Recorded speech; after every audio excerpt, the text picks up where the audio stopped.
Hi, hello எல்லாரும் எப்படி இருக்கீங்க? நாங்கள் ரொம்ப நல்லா இருக்கோம். இன்னைக்கு பார்த்தீங்கன்னா, பர்சனலாக உங்களோட ஷேர் பண்ணிக்கலான்ட்டு இருக்கேன். தாய்மாமா உறவை பற்றி என்னங்க நினைக்கிறீங்க? தாய்மாமா உறவு அப்படிங்கிறது எவ்வளோ இம்பார்ட்டண்ட் உறவு அப்படின்னு நீங்கள் நினைக்கிறீங்க?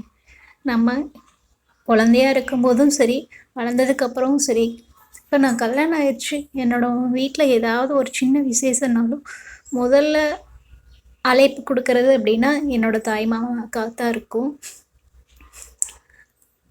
அப்படி என்னங்க இந்த தாய் மாமாவுக்கு மட்டும் அக்கா குழந்தைங்க மேலே அக்கறை அப்படிங்கிறது தெரியல. நான் பொறந்ததுலேருந்து இப்போ என் பையனுக்கு 15 இயர்ஸ் ஆகுது. இப்போ வரைக்கும் தாங்கன்னு தாங்குறாங்க. அந்த உறவுக்கு கைமாறா என்ன செய்ய முடியும்னு தெரியல. அந்த பாசம் விலை மதிப்பில்லாதது, கலப்படம் இல்லாதது.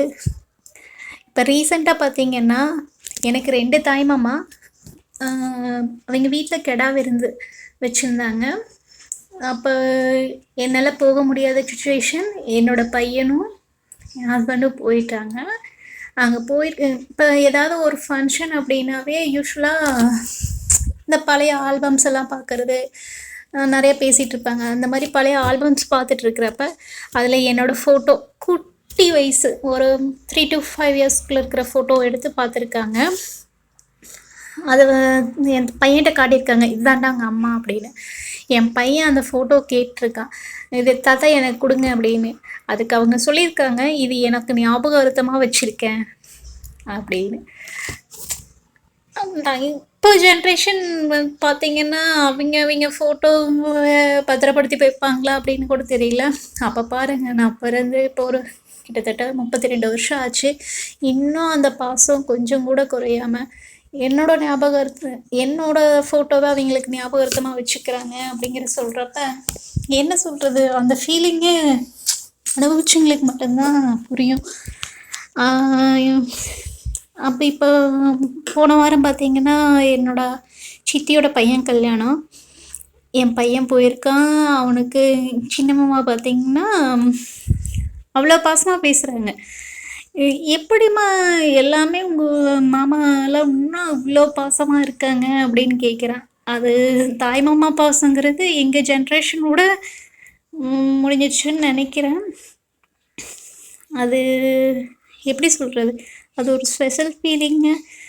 எங்கள் மாமாலாம் இல்லைன்னா இந்த நிலைமையில நாங்கள் இருப்போமா என்ன ஏதுன்னு தெரியாது. நாங்கள் எவ்வளவோ கஷ்டப்பட்டோம். அந்த கஷ்டத்தை கொஞ்சம் கூட தெரியாமல் வளர்ந்ததுக்கு எங்கள் மாமா எல்லாம் ஒரு காரணம்தான். எந்த இடத்துல போய் நின்று இன்னாரோட மருமக, அதாவது இவங்க தான் என்னோட தாய் மாமா அப்படின்னு சொன்னாலும் இன்றைக்கும் எந்த பிரச்சனையாக இருந்தாலும் சால்வ் ஆகும் அப்படிங்கிற நம்பிக்கை எனக்கு இருக்குது. இதெல்லாம் அவங்கக்கிட்ட நேரடியாக சொன்னதில்லை. இருந்தாலும் இப்போ ஈரோடு மாவட்டத்துக்குள்ளே எந்த இடத்துல போய் இவங்க என்னோடய தாய் மாமா அப்படின்னு சொல்லிட்டு எந்த பொருளும் வாங்க முடியும்,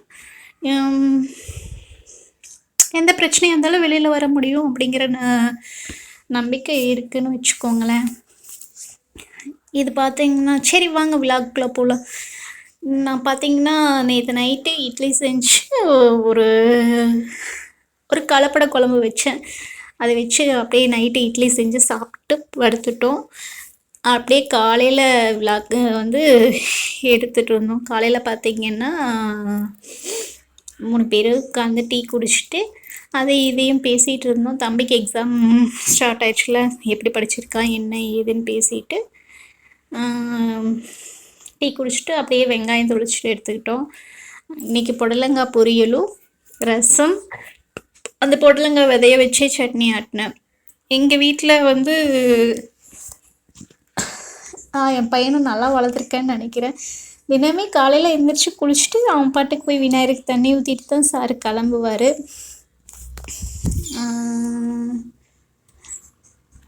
வேறு என்ன சொல்கிறது, இன்றைக்கி டிஃபன் பாக்ஸ் எல்லாம் பேக் பண்ணி அவங்கள அனுப்பிச்சாச்சு.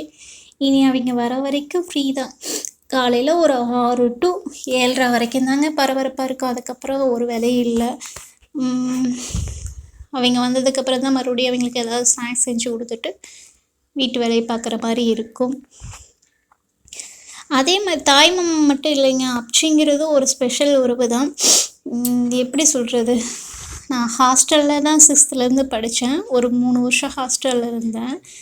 எங்கள் அப்பச்சி பார்த்திங்கன்னா சைக்கிளில் தான் வரணும் ஹாஸ்டலுக்கு. பஸ் இருக்குது, இருந்தாலும் சைக்கிளில் தான் வருவாங்க. அவங்களால சைக்கிள் அழுத்தவும் முடியாது.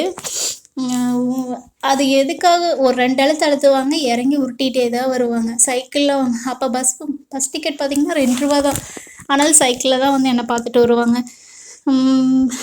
ஹாஸ்டல்லேருந்து ஸ்கூல் பார்த்திங்கன்னா 1 கிலோமீட்டர் நடந்து போயிட்டு நடந்து தான் வரணும்.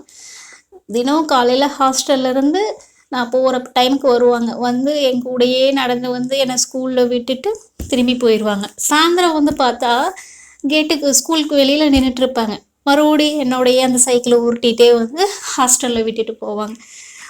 அவங்க பார்த்திங்கன்னா மரம் ஏறுறது தான் தொழிலாக வச்சுருந்தாங்க. ஒரு நாளைக்கு மரம் ஏறினாங்கன்னா ஒரு மரத்துக்கு அப்போ பார்த்திங்கன்னா நான் சொல்கிறது 2005 அந்த டைமில் ஒரு மரத்துக்கு ரூ. 20 வாங்குவாங்க. மேக்ஸிமம் ஒரு நாளைக்கு 2 மரம் தான் ஏறுவாங்க. அவங்க நினச்சிருந்தா அந்த ரூ. 20 அவங்களுக்கே செலவு பண்ணிக்கலாம்.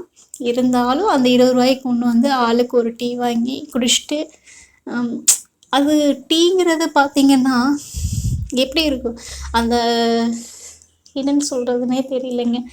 அவ்வளோ ஒரு அமிர்தமாக இருக்குங்க எங்கள் அப்பச்சி வந்து வாங்கி கொடுத்தாங்கன்னா.